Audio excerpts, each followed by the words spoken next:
molti danni che una persona può soffrire, il cosiddetto danno estetico o danno fisionomico è senz'altro una delle fattispecie più delicate e problematiche.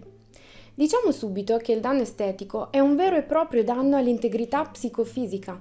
Non è una categoria giuridica a sé stante, ma è una particolare modalità in cui si può manifestare il danno alla salute, cioè il danno biologico. Mentre in quest'ultimo la lesione riguarda un organo o una funzione anatomica, nel danno estetico a venire compromesso è l'aspetto esteriore del danneggiato.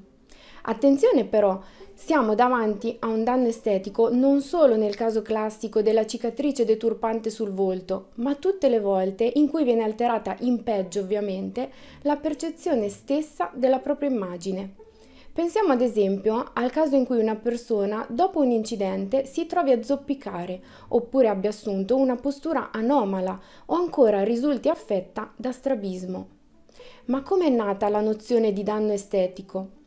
Ecco, alla fine degli anni 70 la nostra giurisprudenza considerava risarcibile il danno alla salute solo in quanto lesivo della capacità di produrre reddito. Cioè non si risarciva il danno biologico in quanto tale, ma soltanto per le ripercussioni lavorative ed economiche che poteva avere. E siccome uno sfregio non impedisce di lavorare, salvo che di mestiere uno faccia l'attore o il fotomodello, esso non avrebbe potuto dar luogo al risarcimento.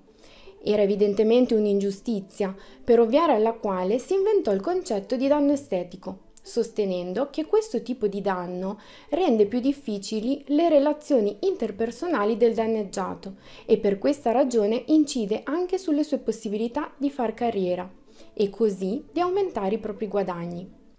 Nato quindi in ambito reddituale, oggi sappiamo che il danno estetico configura un pregiudizio di carattere non patrimoniale che può avere origine da qualsiasi evento traumatico, come ad esempio un incidente stradale, un'aggressione o anche una vicenda di malpractice medica, trovando peraltro peculiare e diciamo così fisiologico ambito di manifestazione nelle specialità della chirurgia plastica e della cosiddetta medicina per l'appunto estetica.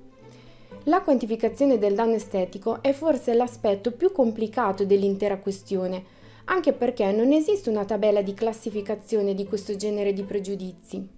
È vero, ci sono nella medicina legale 6 classi di gravità, dalle alterazioni più lievi alle cicatrici più marcate e deformanti, ma gli elementi da tenere sempre presente sono 3. La dimensione oggettiva, ossia l'effettiva consistenza dell'alterazione fisionomica, le implicazioni psicologiche e quindi la concreta percezione che il danneggiato ha del danno, la sua emendabilità, cioè se il pregiudizio può essere attenuato o addirittura eliminato, eventualmente comparando il peso economico del danno a quello degli interventi riparativi necessari, nel rispetto ben inteso della libertà del paziente di sottoporvisi.